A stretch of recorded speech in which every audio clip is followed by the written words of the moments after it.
Hello everyone, আমি জবা। আমি নিমতলায় থাকি। তোমরা কে কোথায় থাকো অবশ্যই কমেন্ট করে জানিও। তো চলো শুরু করা যাক আজকের ভিডিও অ্যান্ড ব্লগটা।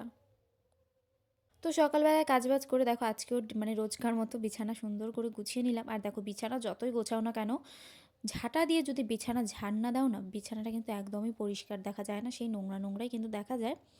আর আমার ঘরটা প্রচণ্ড পরিমাণে ধুলো হয়, আমি জানি না কেন, হয়তো রাস্তার পাশে মানে জানালা খোলা থাকে, তো সেই কারণ হতে পারে।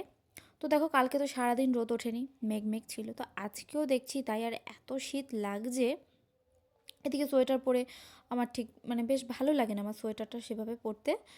তো দেখো আজকেও মানে সেই রকম অবস্থা, একদমই ভালো লাগছে না, এত ম্যাচ ম্যাচ লাগছে।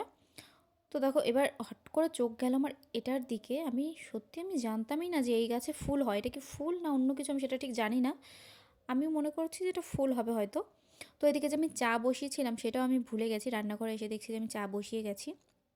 তো বুনু আর আমি বসে দিকে চা খাচ্ছি, আর এদিকে দেখো অবস্থাটা ঠিক পুরো মনে হচ্ছে যেন সন্ধ্যা হতে গেছে। তো সকালে রান্নাবান্না করে খাওয়া দাওয়া করে যাব এখন আমাদের বাড়িতে। আর এই সোয়েটারটা দেখো, এই সোয়েটারটা কিন্তু 5-6 বছর হয়ে গেছে, এখনও যেরকম নতুন সেরকম নতুন রয়েছে। আর এই যে যে মাফলারটা দেখছো এটা কিন্তু মাসি দিয়েছে আমাকে, ছোটো মাসি। কিন্তু সোয়েটারটা দেখো মানে একদম মানে, আর ফিটিংসটা দেখো মানে এখনও কিন্তু লুজ আছে আমার গায়ে, মানে এখনও আমার বডি শেপটা মানে এখনও যেরকম সেরকমই রয়েছে। তো মোটা হতে চাচ্ছিও না আমি।